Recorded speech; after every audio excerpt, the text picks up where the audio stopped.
Hello and welcome back to the Building HVAC Science podcast. You've been listening throughout the years. Now it's been years, 7 years almost. You know, it's our goal to help create better, more knowledgeable HVAC and building performance technicians by helping these two professions better understand each other with the ultimate goal of making customers happy in the homes they live in and the buildings they work in. In this episode, Eric Kaiser meets up with Matt Akins, who's the Manager of HVAC Education for ACCA. And they're actually recording this at the ACCA 2024 conference in Orlando, Florida. As most podcasts start, Eric covers Matt's career journey, starting as a dispatcher in HVAC at age 19, and then gets into his pivotal moment when he compared his paycheck to a technician's, realizing the value of education and skill development in the field. Matt is now in a teaching position, and it's a very natural progression for Matt, fueled by his deep-rooted commitment to elevating the standards within the HVAC community. Perfect place for him at the ACCA organization, the Air Conditioning Contractors America. Now, through his role, Matt now spearheads the development of training materials and conducts workshops across a wide array of topics, from system design to sales techniques. His journey underscores the very transformative power of education within the HVAC industry. If you haven't caught on, that's what we're all behind too. So please listen to this episode where Eric and Matt Akins talk about Unveiling HVAC Mastery, a journey of skill and passion. Hey everybody, Eric here with the Building HVAC Science podcast, recording live at the ACCA 2024 conference in Orlando. And today, in this episode, we've got Mr. Matt Akins with ACCA. Matt, welcome to the show. Tell us a little bit about yourself. Who are you? What do you do? All right. Well, thanks for having me. Matt Akins. I'm the Manager of HVAC Education with Air Conditioning Contractors of America. So what do? I do a lot. I get to go build new training material, update some existing stuff, and I get to go on the road and teach a wide range of topics, all the way from system design to sales, technician, troubleshooting, anything and everything in between. You're like a younger, shorter bearded Ed Jonawak then. That's right, but I'm taller. But you're taller. Yeah. Okay, fair enough. I'm taller. But yes, Ed and I work real well together. Anyways, so let's get to know you a little bit more. Where did you come from? What's been your path in the HVAC industry to this point? So I got in the HVAC industry when I was 19 years old. I actually took a job as a temp as an HVAC dispatcher for a large heating and air conditioning company way back then. And one of the technicians broke the cardinal rule of showing how much they made. When I saw his paycheck compared to mine, I said, I got to go to school. So I spent time dispatching, which was very beneficial because I learned the ins and the outs of what goes on behind the scenes. Most technicians don't have a clue as to what's going on behind the scenes when it comes to routing, scheduling, dealing with technicians. So I learned that pretty well. And then I went to technical college. I got out of that. I worked as a service technician, got hired on as a service tech, and I did anything and anything. So all the way from dispatcher to helper, install helper, service tech, ops manager, been there and done it all. But it was, looking back on it, as we all know, that it is very hard work. But I will say, looking back at it now, I wouldn't change a thing because I was able to acquire a skill and knowledge that many people don't have. And I've been able to make a pretty good living out of it. But I have a huge passion for teaching technicians and HVAC companies because there's so many broken things out there. And I like to be able to let them know, hey, this worked well for me. Maybe it'll work for you. Nice. So how did you get into teaching? That's not always a path that people take from being a technician, being a manager, to going into teaching something.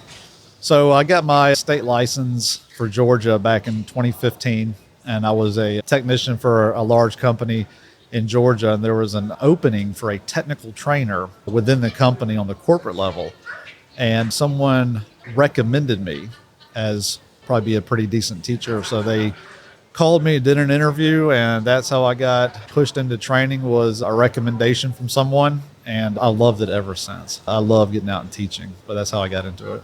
Very cool. Very cool. Yeah, it's exciting. I love learning how people get into the teaching of this side of the industry because there's so many varied paths that people got in. But it kind of all boils down to one thing, right? You find a passion for it and a passion for sharing that knowledge and helping people grow better in the trades. Absolutely. I love hearing the success stories from people. Yeah, it's a lot of fun. You do a lot of training in ACCA. What all does ACCA offer as far as classes that you get to teach and you get to go out and work with contractors on? So fortunately, after the past couple of years, we've been able to expand the offerings for people wanting to be vested with ACCA. So for example, I'll go out and teach classes from residential system design. That's a load calculation, manual S, manual D, manual T for the designers. And then I'll go and teach another course called Practical HVAC, which is targeted towards a service technician that's out there in the field, making diagnosis, doing maintenance. So I'll teach stuff like that. And then we have our online content where we have our micro-learning video series has been pretty popular. And those are bite-sized technical segments of a particular topic that run no more than typically 2 to 3 minutes that technicians can go and look on it. For example, how to check a capacitor under load. Keeps them off other sites that may not have accurate information. And then we do our soft skills training. I have one class called Consistency is Key, and that's about building consistency within your brand and how to document an invoice. And then we have another course I'll do is called Dispatching for Profits. So if you have a call taker or dispatcher, that's a really good class for them. But yeah, we have just such a huge offering of stuff, and I stay very busy teaching online. And another big one is tech rehab. And I developed that series out of taking some of the bad habits in the industry, breaking those, and then getting them to go back and do it right. And again, that's online as well. Let's talk about that tech rehab. What kind of bad habits are we talking about you find in this industry? Oh, there's one. I don't think anybody's heard of this, but it was charging beer can cold. Really? No one's ever heard of that, right? I don't think anybody's ever heard of that one. No. That's an oddball. So how does that work? Well, you put the antifreeze in the air conditioner until it's beer can cold. Oh, okay. All right.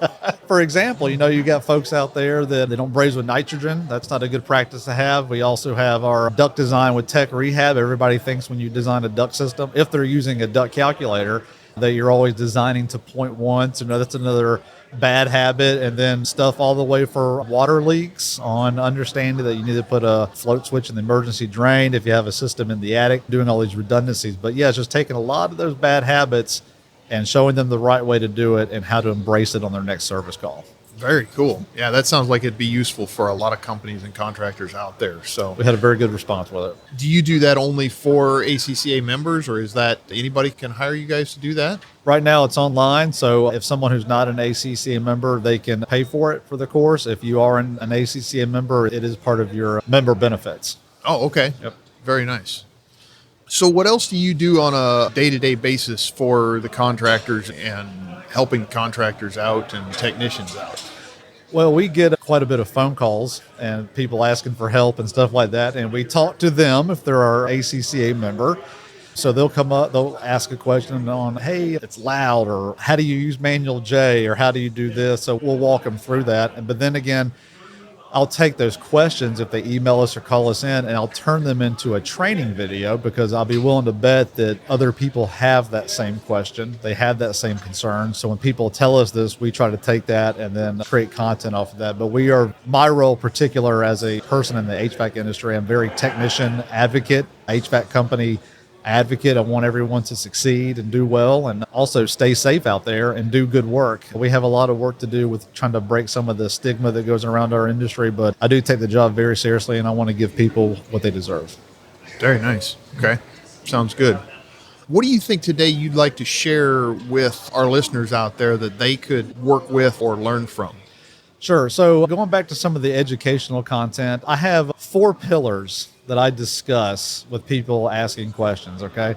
So this is how I build the content and pick stuff. Number 1 is if you want to reduce your callbacks. Everything that I teach or put out, I want it to reduce your callbacks. I have yet to meet anyone who says, no, I don't want to reduce my callbacks. In fact, I want more.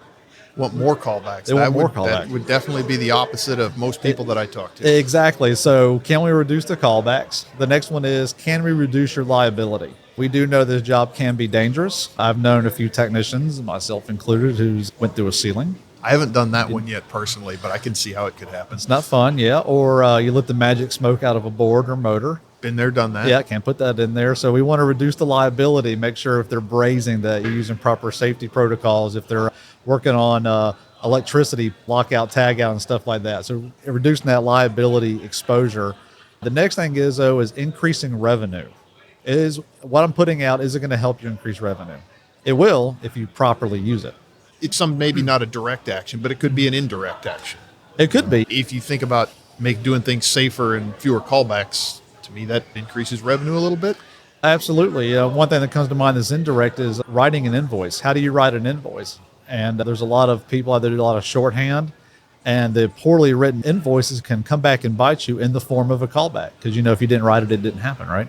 That and using shorthand or using industry-based terms that maybe a homeowner doesn't understand or a business owner doesn't understand, when you hand them that invoice or hand them that explanation of what you did, and they're looking at it going, well, that looks like a completely different language. I think we could call that HVAC-ese or something like that. That's right. Yes.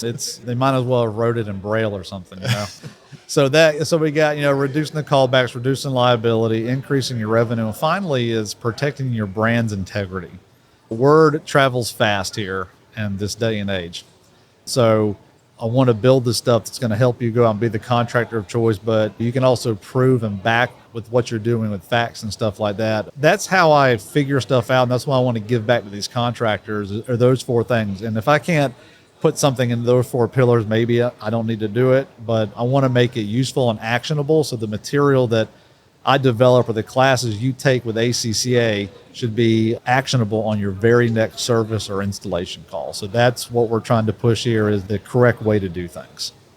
Very nice. What are some resources that maybe our listeners could get to learn more about this? Where can they go to learn more about ACCA?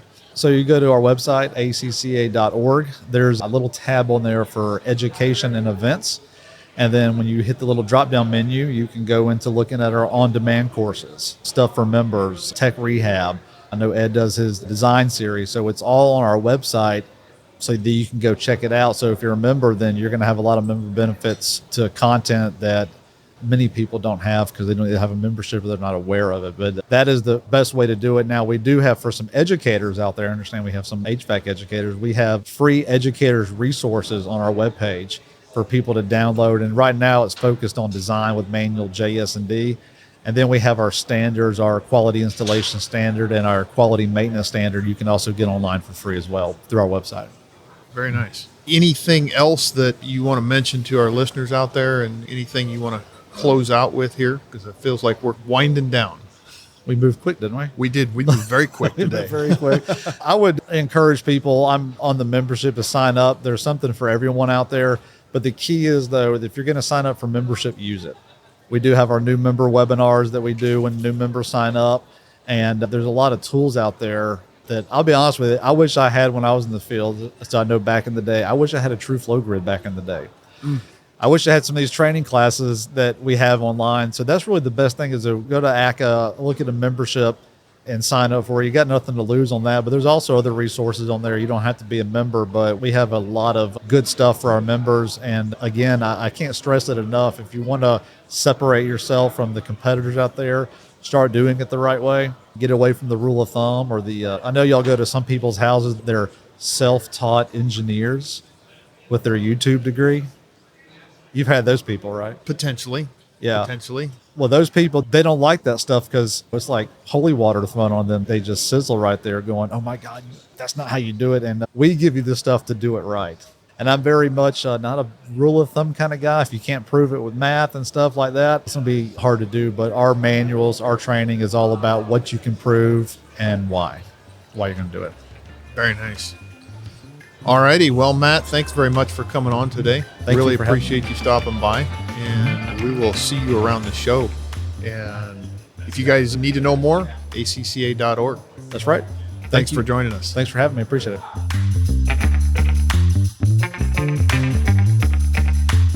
Thank you again for listening to this episode of the Building HVAC Science podcast. Building HVAC Science is a production of TrueTech Tools Limited.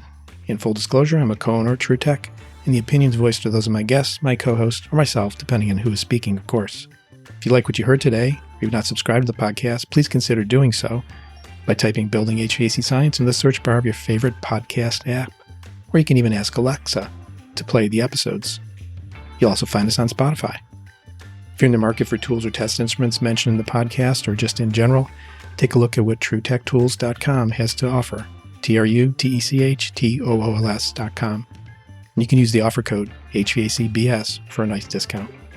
We appreciate you listening in, and we welcome you back next time for an episode of the Building HVAC Science podcast. Take care.